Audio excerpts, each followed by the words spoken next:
Consult an advisor or conduct your own due diligence when making financial decisions. General principles discussed during this program do not constitute personal advice. This program is furnished by Dentist Advisors, a registered investment advisor.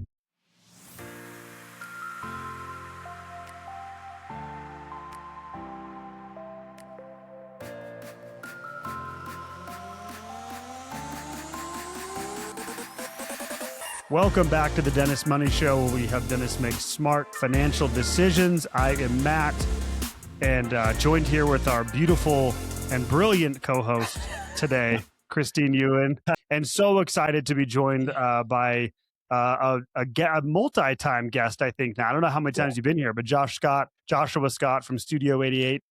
Josh, how are you? I'm good, man. So glad to be here. Yeah, this might be our second or third time. I think it is. Fun. Yeah. It was good to have you on. So have Chris here co-hosting for those of you that have been listening for the last couple of months, more than a couple of months now, Chris.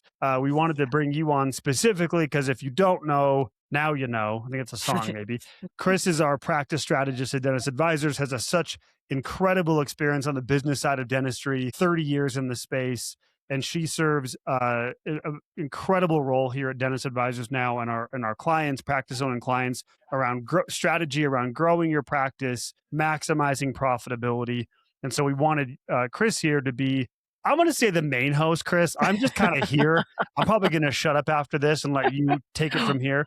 We'll let you jump in. Yeah, I might just throw a couple of jokes here or there to annoy people, but I wanted you here because you bring such a unique experience from the business growth side. And then Josh, the star of the show today around marketing, I want to start here with just giving you a chance for those that maybe haven't heard the past episodes. It's been a while since we've had you on. Maybe just give us a rundown of you, your history, and Studio 88 as a whole. Yeah. Well, guys, thanks for having me. These are always great conversations. You guys are easy to talk with and be around. I've started this 12 years ago. Studio 88, actually we're in our 13th year. Before that, I was 12 years with a dental practice management company that was based here in Columbus, Ohio. That's where I'm from.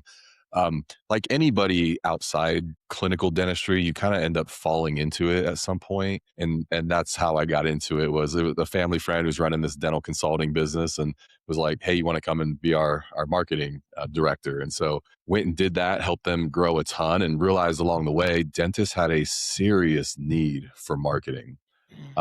This was 12, 13 years ago. Like marketing was really bad back then. It's been bad. We haven't solved all of it. It's way better now than it used to be 12 years ago. But at the time, I remember looking around and it was, stock photography everywhere, templated websites, the direct mail with the 3 offers, coupon things that you would cut out. And, with some just generic family on the front, or at the time there was this stock photo of this younger lady. It was like almost all the websites across the country. It was just wild. And I remember thinking, like, probably because I came into it differently, dentistry was always like inspiring. It's innovative. It's a beautiful profession of humans serving humans. And I never saw that story being told. And so that is what started this whole thing of, can we tell a better story? Because I think if we can do that, if we can connect patients with dentistry at a higher level, it's not only good for the patients, it's good for the practices, it's good for the community, it's good for health and wellness overall. And so, here we are 13 years later, one of the largest agencies in the country, over 500 active clients. I think we just hired team member number 56 last Monday. Building a world headquarters here in the Columbus area. So just all the things having fun. Yeah. Yeah. That's awesome. Well, bless you for that number of employees. We all know that the bigger the team, sometimes the bigger the problem. So I want to, if it's okay, Chris, I'm just curious as you go through that, Josh, do you feel like the uniqueness of dentistry when it comes to marketing, do you feel like there was, like, dentists are uniquely behind other businesses, or because you're talking about the uniqueness of things that they're facing and they're kind of doing this generic stuff. Is that unique to dentists, would you say, of being kind of behind other industries? Man, that's a really good question. And I don't know if I give you some history here. I believe it was 1978. It was right around then where the U.S. Supreme Court actually ruled that dentists could market for the first time. Like before that, it was illegal. As a practicing dental owner, you could have a sign on your door, and that was it. And there was even regulations about how big that sign was. And so, Wow. if you were John Smith, got plenty of space. If you had a really long name and you were squeezing that thing in.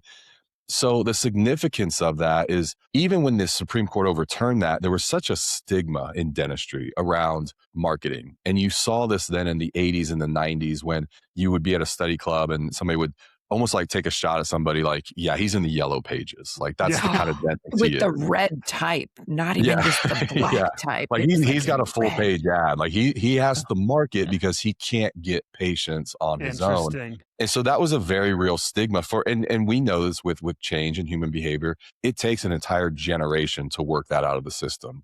And then even the next generation is kind of like, I want to market. I've seen people market. Is it okay? But how far is too far? So they're timid about it. I think it's really been in 2015, 2020. Now we're seeing this generation that's coming out of school where they already have a marketing budget planned. And it's like, I'm building a business. Why wouldn't I market? So I don't know that it's so much dentistry as a profession being behind, although I would say they are a little bit. I think it was more of just that stigma of healthcare and marketing, and how does that shake out as far as the type of dentist you are, and really it's the evolution of the business owner, like not just a practitioner opening their door, but how do I actually build a business? And I can tell you that, again, having worked in dentistry in the 80s and 90s, that was a very, very true thing. It was just new that we could legally, much less ethically. Yeah. And again, that kind of taking each other down a little bit of what's wrong with them that they have to market was truly, it was a real thing at that time. And how I also think some of that's the personality of a dentist too. Historically, very introverted, very much, oh shucks, ma'am, I'm just doing my thing, kind of sort of attitude of my work should stand for itself. All of that and you touched on this of the understanding of it's not just the services I provide, but I actually am functioning as a business for profit, supporting team, taking care of patients. And I need to look at this a little differently. And marketing has taken a much more prominent conversation or become more prominent in the conversation from the business side. So I couldn't agree more. Now's the time to talk about it. That's so More so than cool. ever. I don't think I knew that history, that there was that literal legal restriction on the marketing front that has ripple effects for so long after that.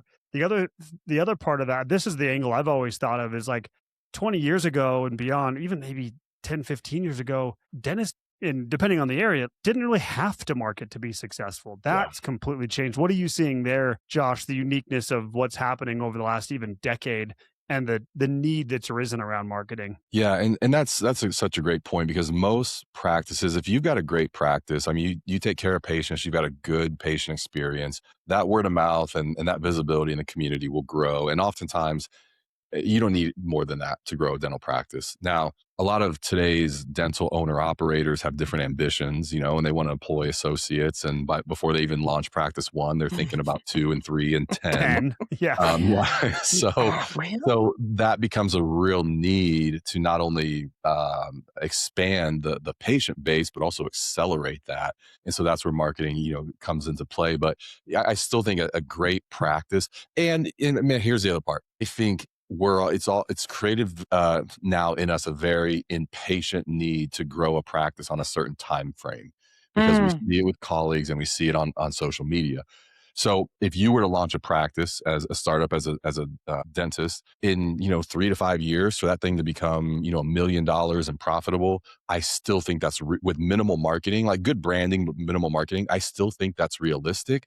But now it's like, if we're not hitting $1 million in year one, or at least a pathway to see that, it's like we're disappointed in ourselves and in the growth of the business. But we're not looking at it through a lens of a 20-year business that we're going to build. If you were, you're like, okay, I'm making serious, steady growth and building momentum every year. Yeah, that's an interesting point as far as the impatience there. Chris, I know you've, again, had unique insight and experience into this. Yeah, she's chomping. Go ahead, Chris. So you started and I'd really like to get some clarity on this, because I think that your statement of branding versus marketing, I think this is a point that's important to make, that we need both. And let's talk a little bit more about that. Define branding versus marketing a little more. Let's talk about that. Yeah. This is a place where you could have 10 different marketing experts up here, and we probably all give you different definitions of branding. It's a little bit, So in other words, when my clients are asking about this, it's okay to not have the answers, please, right? Feel okay yeah, that you there, don't there's know that. there's some subjectivity around it, but ultimately it's at a very high level. It's how patients they feel and interact with the brand. But some of the components of that logo, definitely any type of tagline or values based copy, the website, really the web experience, that digital experience now, the photography, the video, things that are shaping the story. And that's why I said, like, I don't. That is really hard to get away from right now. I think, especially new businesses, consumers in our space are expecting a certain visual identity, a certain intentionality with the brand. Putting up a happy little extracted tooth and putting dentist on a sign, just that's not going to work anymore. So that's why I say that's the brand. Now, the marketing side of it kind of it's spreading the message. So the brand is the message. Marketing is putting a megaphone to that message, right? Perfect. So that becomes the social Say that media again. strategy. Branding is the message and marketing is the distribution and the Yeah. expansion of that message. It's the megaphone. Marketing is putting a megaphone to that message. And if you don't have a message, that's a problem, because then you get this hollow just noise that happens. And that's where I've seen a lot of dentists struggle is they need new patients. And now it's this knee-jerk reaction of, okay, let's do marketing, but we've never backed up to go, okay, but what's the message? What's the brand here? And so the marketing becomes the engagement, the spreading of it, social media, search engine optimization, digital ads. I mean, this could be direct mail, being out at the farmer's market. It's anything that's distributing that message. So let's go back to branding for a second. Let's talk about how you, in particular, in Studio 88, work with developing and identifying and creating that brand that is unique to each client. Yeah, Yeah. can I add to that really quick, Chris? Yeah. Because I feel like first of all, incredible explanation of the difference there, so clear. But to that question, Chris, more specifically, I'd imagine a lot of dentists are like, I don't know, I'm a freaking dentist. Like, I don't know what my message is. I just want to help people with their oral health, or I want to do these procedures. Like, I didn't come out of dental school to like know what my brand is. So to Chris's point, how do you uncover that? Yeah.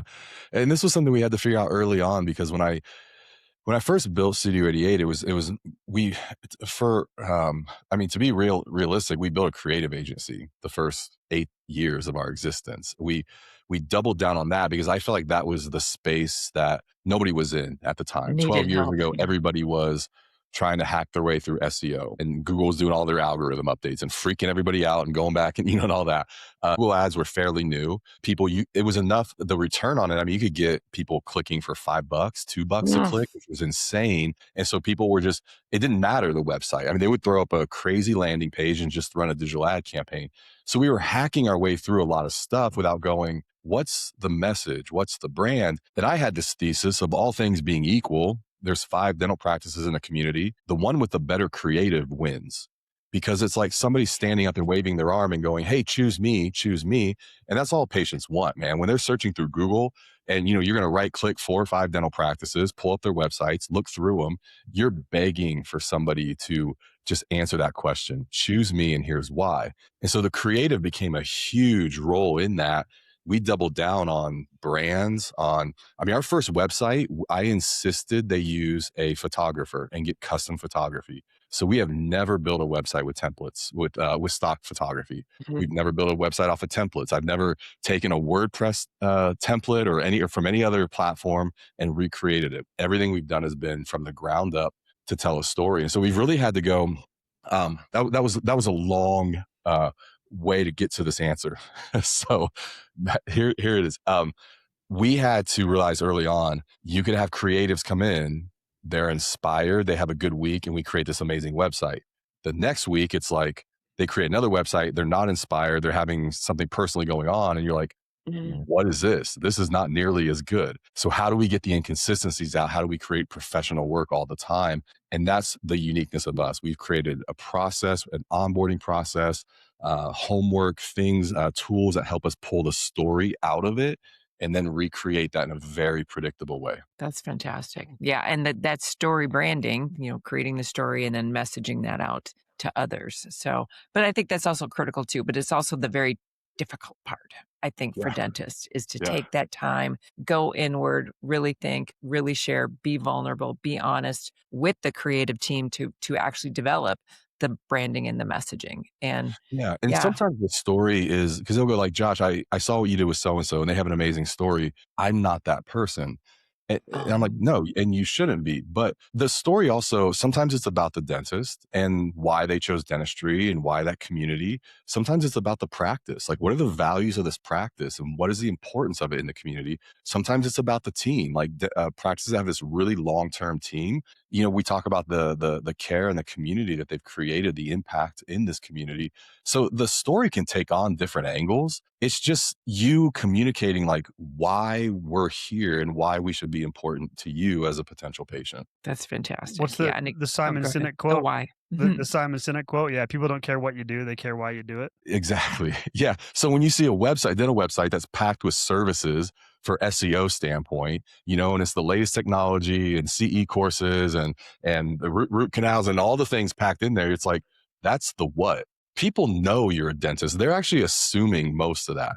What they want to know is why. Why did you get into this? What is it that you're trying to do here? How are you helping this community? That's beautiful. I love it. Tell me, can we go a little tactical here?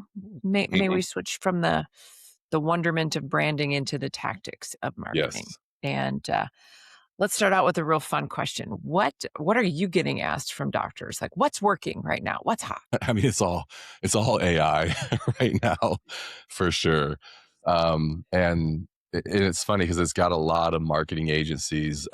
It's either one of two things. When I'm talking, my vibe, my pulse on the marketing space is it's either one of two things. Either marketing agencies are freaking out, like we may not have a future, Mm, or they're just they're dumping everything into it at this frantic pace of we have to be on the leading edge of AI or we may not survive. And so while AI is definitely making some improvements, I mean, right now, like most of it with us is not replicating and building the creative. It's helping our team find efficiency and margin. I actually gave out the challenge this year to we've got 10 different teams within Studio 88. And I said, I want every team to find 20% efficiency within their team using tech and or AI with that. And for us, it's really a mission to create a more human agency. If we can create 20% efficiency, 20% margin with team, it actually allows us to do the things that humans can do, which is strategize, optimize, measure, interpret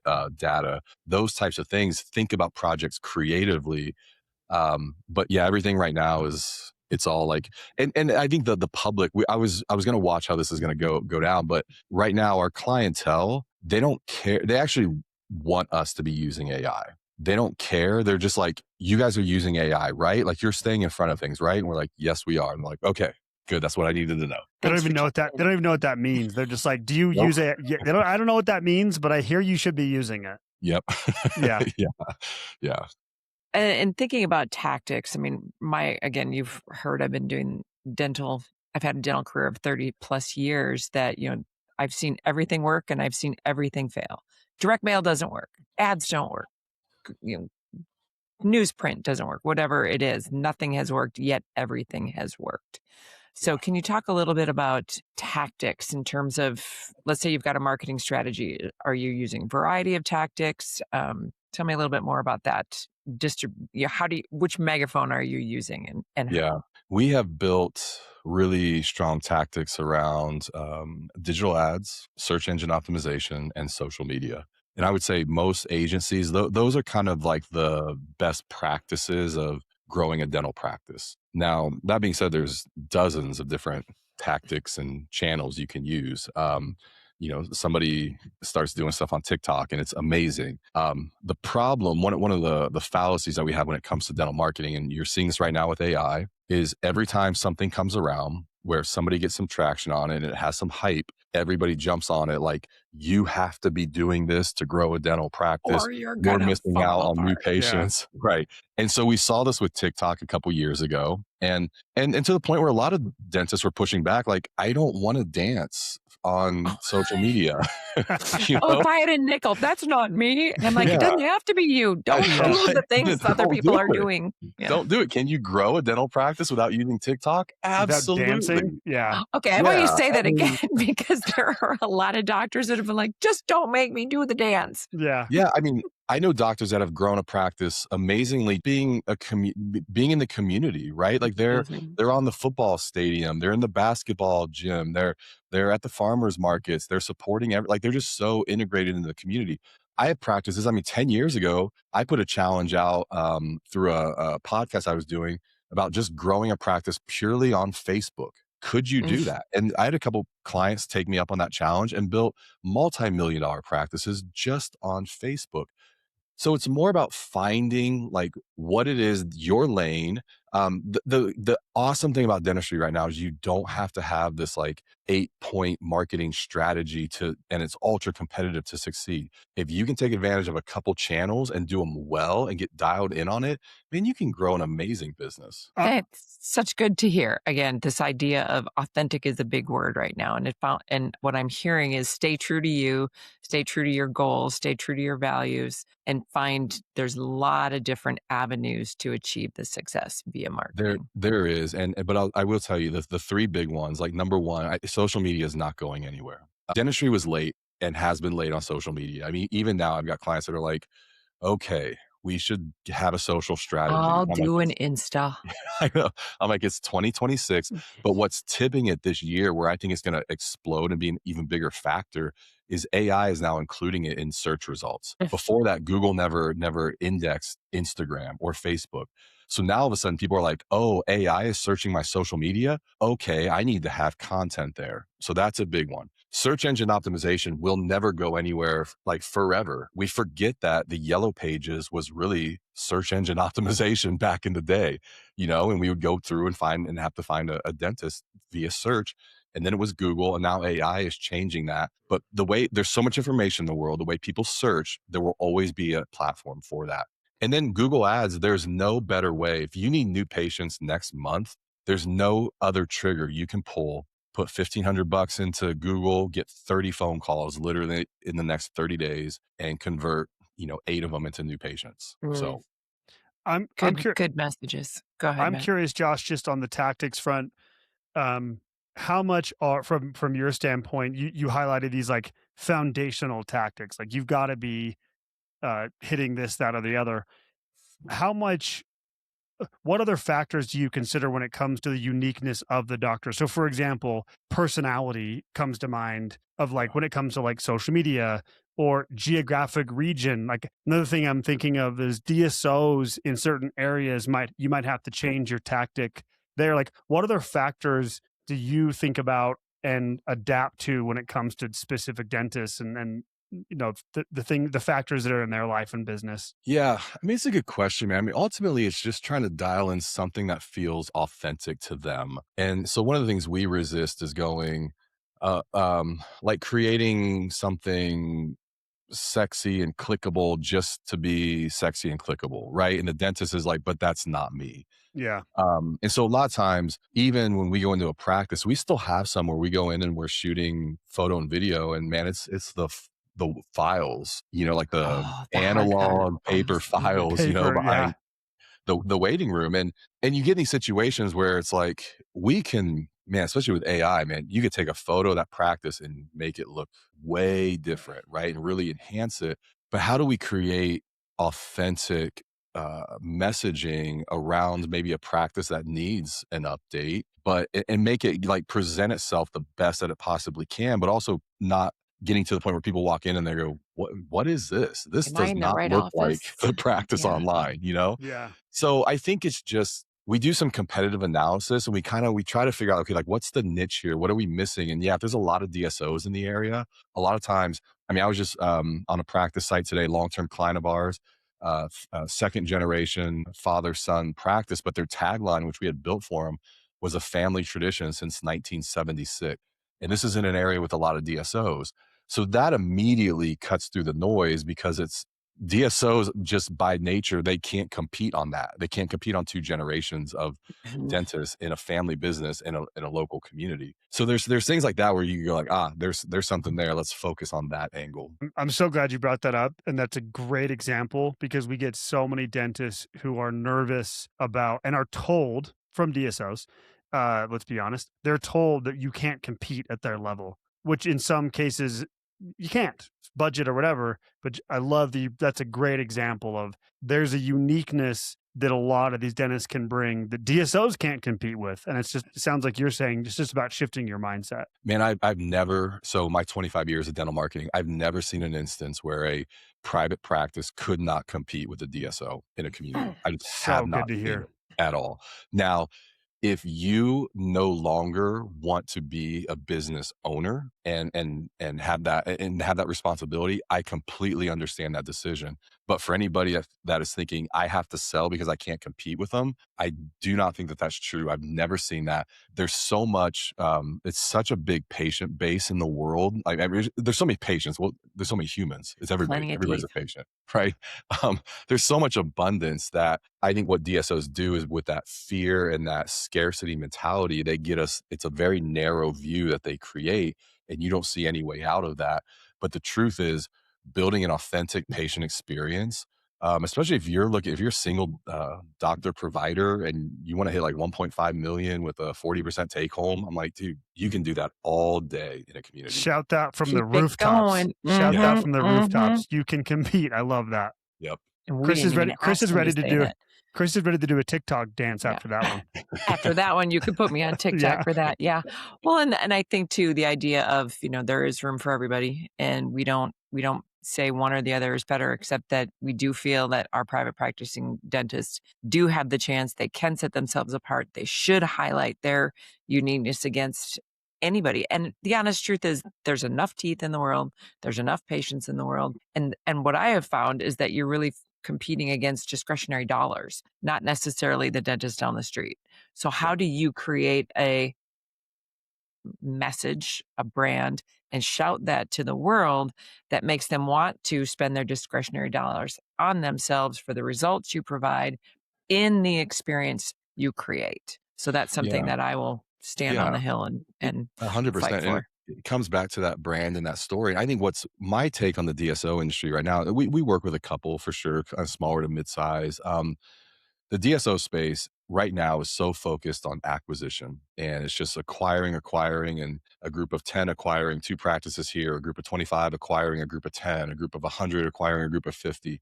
Like that's all. Nobody's paying attention to brands in the DSO space for the most part. And so it's just this like who can get bigger the fastest and get in recap at all these different levels in that whole game, which I get. At some point, my theory, and we're starting to see it right now, mostly because of interest rates, I think getting so high, it has slowed down acquisition.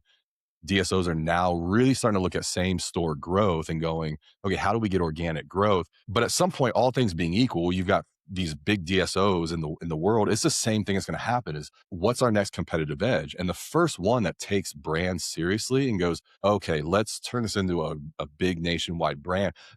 Aspen tried to do it, right? Comfort tried to do it, but they're also just missing some of the values that go along with that. But a really good patient serving, patient first DSO that puts branding first is going to get that edge. And then everybody's going to start doing it.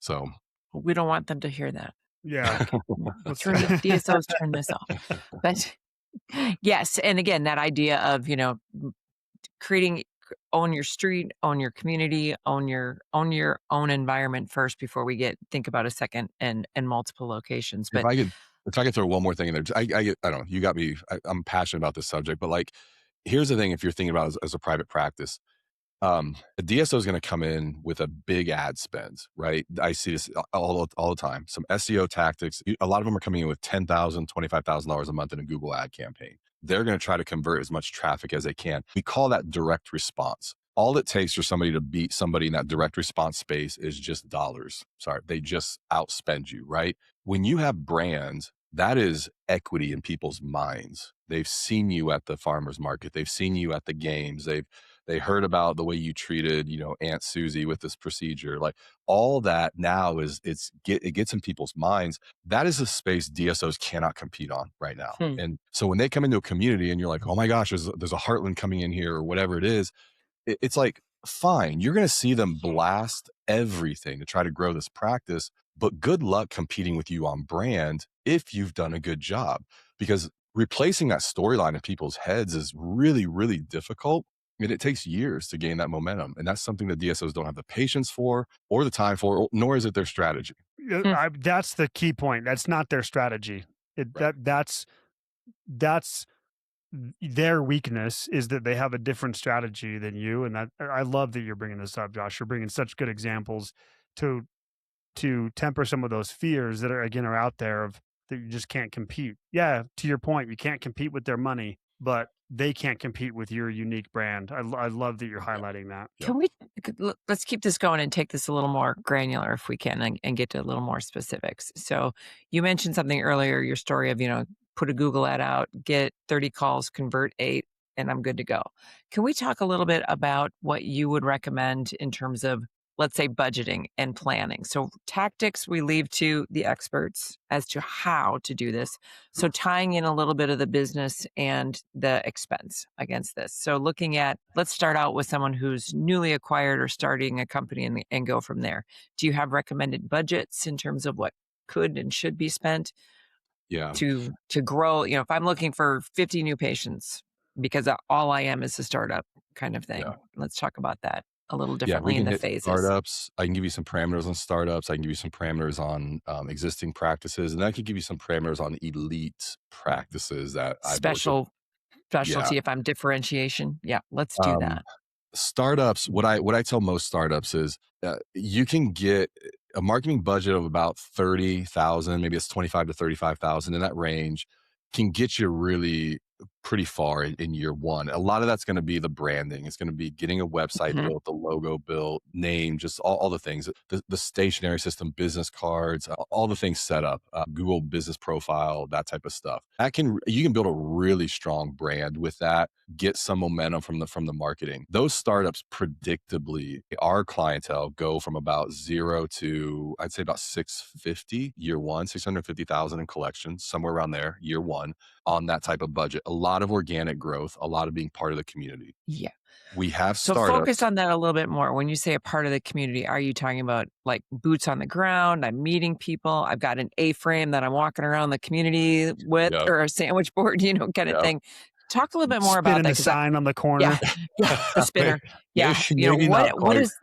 Yeah, there's some real personal effort into community marketing, is my experience. Yeah, it's a ground marketing effort. You're right. Meeting, like if you're let's say you're in a strip mall or something, you're going down, you're meeting all the other business owners, you're throwing an open house, inviting everybody. I always say this: marketing requires a force behind it. It's usually one of two things. It's either energy or it's money.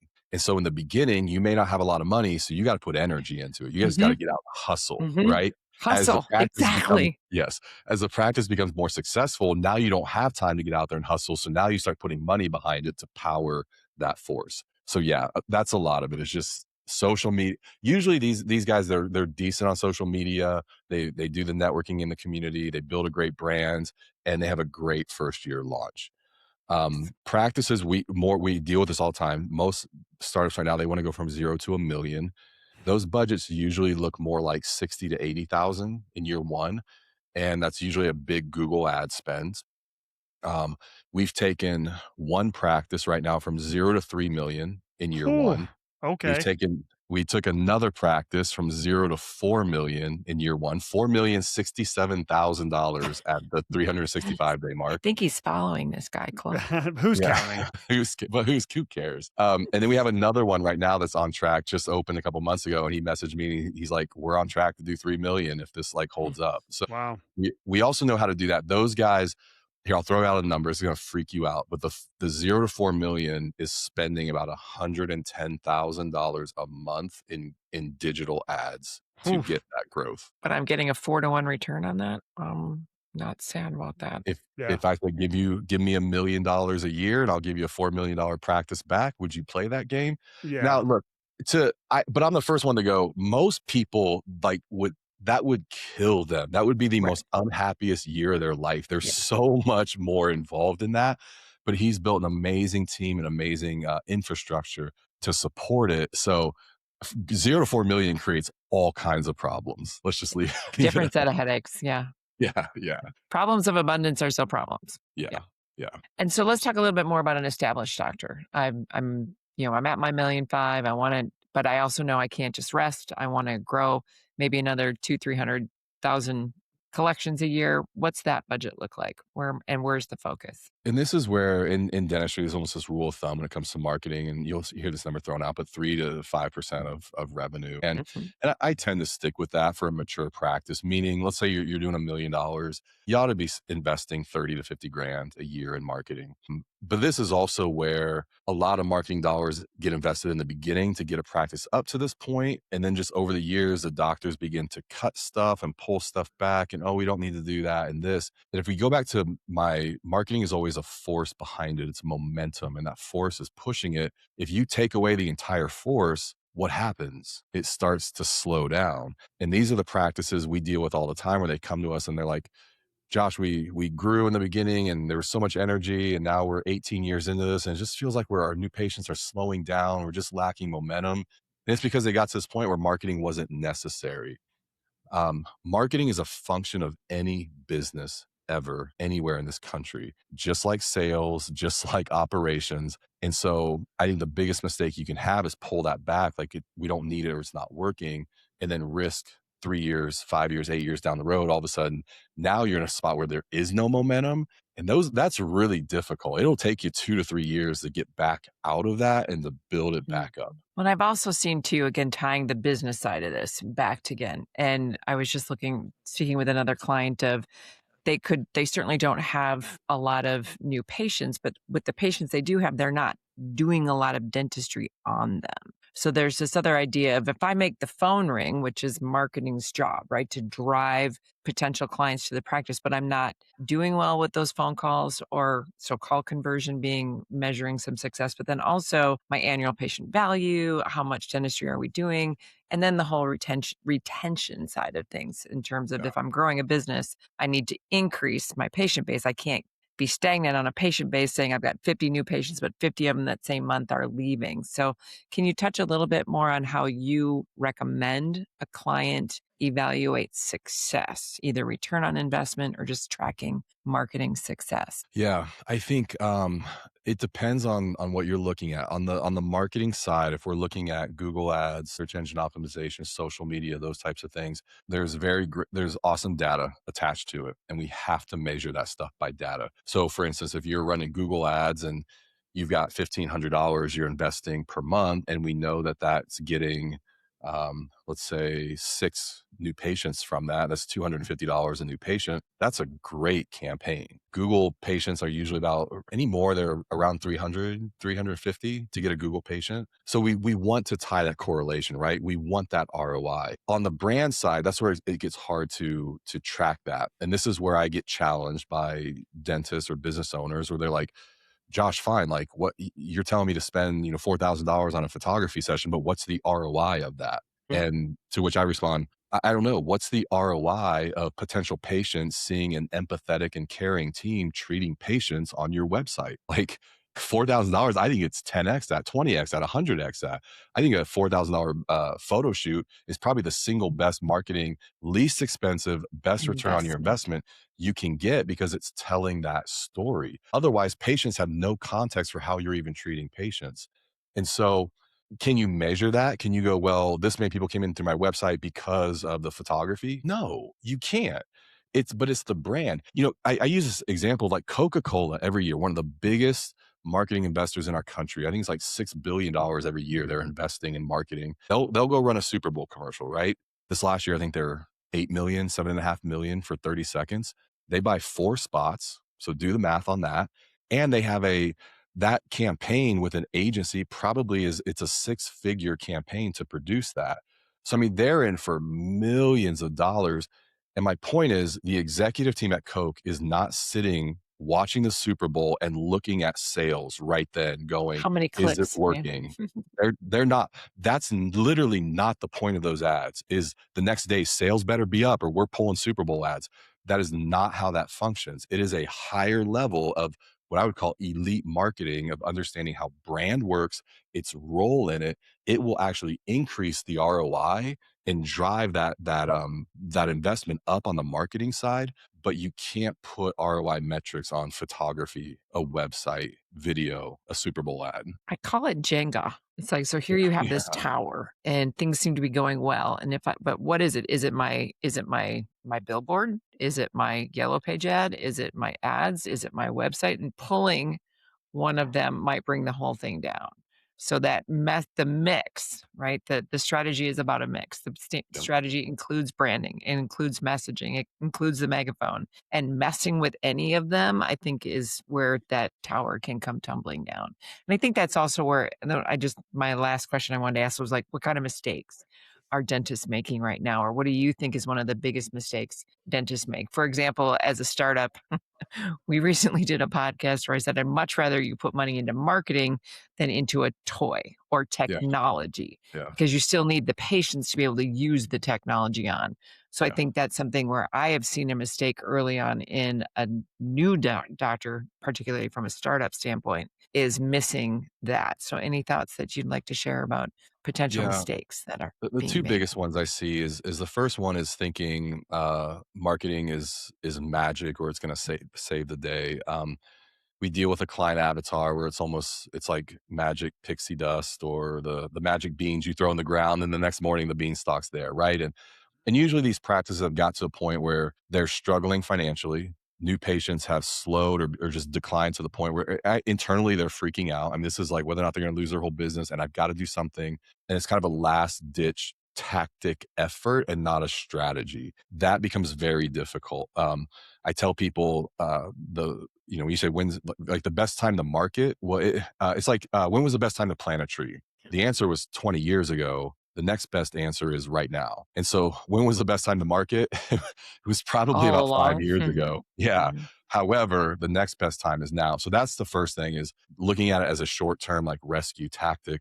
The second mistake is just not realizing it's an investment and being able there's still a big perception of this is an expense. And, if you're investing $30,000 over the course of a year, you ought to see that return. I mean, it ought to be real clear of like, yeah, I mean, we were up $200,000 in revenue this year and we were only up 72 the year before, but we Mm. invested 30,000 in marketing. And you're going to see numbers like that. And you're going to see, man, patients are coming in and it just seems like they have higher trust. Our case acceptance crept up by about 5 percentage points. With our recruiting efforts, people are actually coming to us like, I saw your website, I want to work here. So it's not just all ROI, it's growing the practice as a whole. I throw this out there not to flex, but just like you guys, I mean, last year we invested Studio 88. It was about $650,000 in marketing. And so this is a game, like I'm not just up here talking about it. I play this game. It's an investment. And so when you see the growth and you're like, wow, 56, team members and you're building a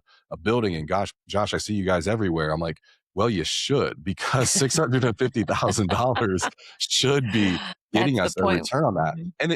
And the year before it was about 600, and the year before that it was 525, and the year before. So I mean, at this point we've got millions invested in that momentum machine that's moving. And do I need to invest that next year? No, I could save that and put into college funds for kids and all the stuff. But in 2 or 3 years, I would all of a sudden go, oh my gosh, we're losing that energy, that momentum. Where's it going? And then you'd have to ramp it back up. Well, and this just ties into one of our philosophies of, being organized and knowing your data. So this is something that I'm hearing of, you're paying attention to that. And that's the message to the dentist too. Are you paying attention to your new patients, your lost patients, your spend, your ROI, your call conversion, the case acceptance, the per patient value, all of that. So knowing when to intervene and change what you're doing as needed earlier rather than reactionary. So that's, again, Agreed. just reiterating one of our core philosophies of being organized and know your information. Yeah. Yeah. Matt? I'd imagine, Josh, to this whole idea of I guess to the kind of the bigger picture of like mistakes, you mentioned earlier, and Chris, you alluded, Chris, I think you'd have some insight on this too. How do you decipher between the marketing strategy, brand, and or tactics not working versus the experience being promised not being delivered? Yeah. Right, like, because I've heard from in many the dentists. practice. Yes, like I've heard from a lot of dentists in the past, like, I market, it doesn't work. Yeah. And my first thought is like, that could be true. And we need to get clear on, to your point, the tracking the ROI of dollars spent.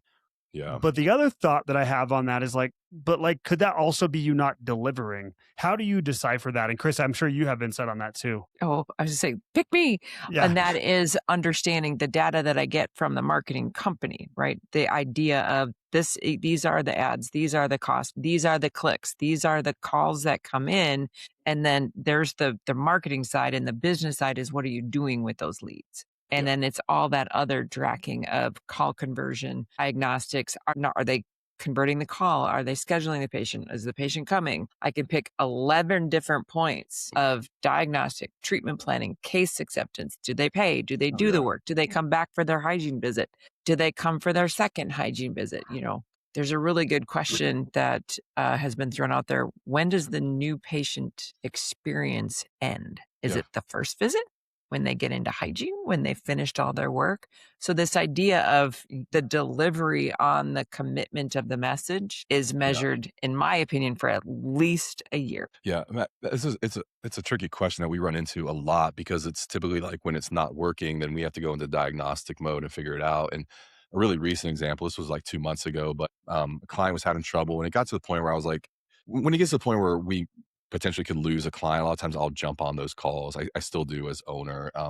Fortunately, I don't have to do a ton of them, but I got on this call, and and the concern was around ads. And so she had run digital ads for 6 months, put $1,000 a month into it, which is not a lot, to be honest. So a $6,000 investment, calls us and is like, turn them off. It's not working. My new patients have gone down. So before I get on the call with her, I go through the last 6 months of all the data, 90 contacts from the ads. We can go through, we can listen to phone calls. We have a little AI analysis of, this person scheduled an appointment, whatever. So I go through, I'm like, okay, she got 12 new patients from 90 contacts, which isn't high, but that starts to tell me, why are we not converting at a higher rate? So I get on with her, and I said, hey, here's the data. So you got 12 new patients from this, and kind of went through some names. She's like, oh, yeah. I said, so you're telling me your new patients are off by 34 this year. Yes. But we got then 12 new patients that we had never had before from digital ads. Right. So you actually got more patients because of the ads, but your overall new patients, you have organically, you're decreasing. Right. And she's like, oh, I hadn't thought about it like that. I said, here's what I could tell from the data, looking at the leads that came in. A third of these 90 contacts that came in from digital ads went to voicemail. So I said, your $1,000 now plays like $700. You literally threw $300 out the window. The other thing this tells me is, if 30% of your digital ad calls are getting missed, at least 30% of your organic calls are getting missed as well. This is not just a problem with ads. This is a problem with your phone call system. And if you're missing 30+% of your calls this year, now I understand why your new patient numbers are going down. Yeah. And she was like, I never even thought about this. So I was like, yeah, I would be on your phones for the next 60 days, like nonstop. Well, that brings up the point of the training or preparation prior to a new strategy implementation of a marketing campaign or anything. It's like, there's probably all these different things that you're highlighting, of like a lot of prep to get ready for this. Not because, again, Chris, to your point, marketing is going to get them to the door or in the door, but are you ready for that? And are you actually prepared and trained for that? Yeah. And this is where internally I call it setting up the engine, right? Is your engine working? Because marketing is going to put fuel in it, right? Yep. So if you're running with, little leaks everywhere on, I don't know engines, but I use this. You're like, I'm too far down the analogy road. Screws are loosened on your your engine, and you've got all these little leaks in all these different points where the fuel goes through. So this again ties in that. Yeah. Sorry, if something's broken, marketing will make it worse. Like, it just will. But if it's your or at phone, least make it feel worse. Yeah, but if it's like your phones, you may not even know it. You're just like, I spent $5,000 last month and I got nothing. And it's like, well, 120 people contacted you. What happened? And if there's a Yeah. hole there, they're still just going right out that hole. That's And I still interesting, see though. that as a mistake though too, where doctors don't let their team know that there are ads and or offers out there, and then the call comes in Yep. and it's like, do we do implants? We do. Yeah. Okay, yes, we do. Yep. Oh, right. Yeah. So that back to your question about prep, so much of this is everybody on the team and the training up front. What's up? The whole team needs to know. Hey, I saw you might have a patient walk in the door going, I heard you've got this great new patient special. Well, you better know what that is if you're a hygienist to be able to build that up with this patient and welcome more patients into your door. So sharing the marketing messaging, the branding, all of that is also critical from the doctor to the team that are Yeah. The representing. communication to the team, I'd imagine, is super critical. And I've never thought of this angle either, Josh, of like the investment, to your point, emphasizing investment in marketing. Like initially your hope is that it grows your business, but the secondary effect is it could also expose a lot of things that are Yeah. wrong with your business, which I look at as a good thing in a lot of ways. It could be like, 100%. we didn't Yeah. even know this was a problem, to your point of that story, until we started marketing. That can be frustrating. It takes you got to go beyond, like what I'm hearing from you is you've got to go beyond my marketing isn't working. Yeah. Well, Yeah, it's you worth do. looking Right now, I've further. got a really great case of it's a big surgical practice, one doctor, but just all on X, permanent dentures, and the marketing gets turned on, the contacts go way up, the consults go up, but all of a sudden it's like we're not getting conversions. And him and I started talking. He actually brought in a sales consultant, and the sales Oh. consultant said on day one, she's looking at everything. She goes, "Oh, you don't have a marketing problem. You have a sales problem." And their existing team, maybe where they could have handled the volume at a certain level, once it turned up 5 notches, it broke. It exposed everything that was broken, and now it's like his whole realization is, I have to build a sales team now. And I'm like, yeah. And if you do that, like so you just keep, fixing the funnel as you go down, then you're going to have a patient experience, issue. Then you're going to have a follow-up. So like, you just have to figure that stuff out. It's really Yeah. good. That's interesting. This is great, Josh. I know we're up against time. So much incredible insight. Any other final takeaways or final words of wisdom you want to share with the people? I think the only thing I usually leave people with is we all know this, like we all want ideal patients, and it's not just enough to drive traffic. We're really trying to match like the patients that value our services, that are good fit with our practice long term, that treat our team well. The thing I would push back on you is patients are trying to find the ideal dentist as well.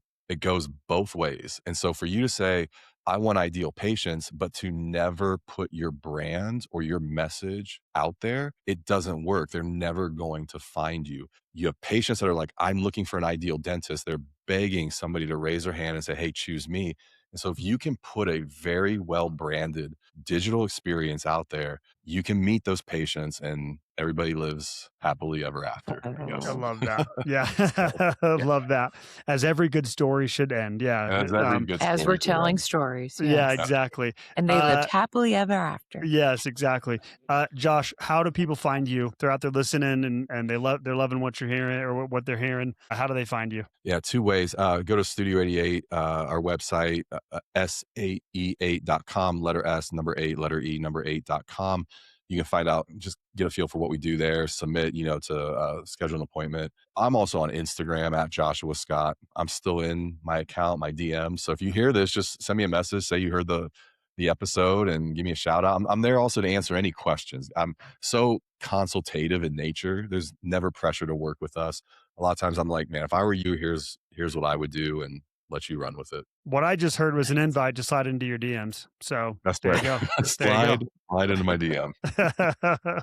Okay, I love it. Well, Josh, this was great. So much insight and wisdom. We really, really appreciate it. We should have you back on for sure. There's a lot more that I think Chris is thinking about of other questions he wants to ask. Mhm. So thank you for being here. Really appreciate it. Chris, thanks for being here with all your wisdom and insight as well. Everyone, thanks for listening. And always, you can find us at dentistadvisors.com and then Studio 88 as well. So really appreciate it, Josh. Everyone, thanks for listening. Till next time, take care. Bye-bye. Bye.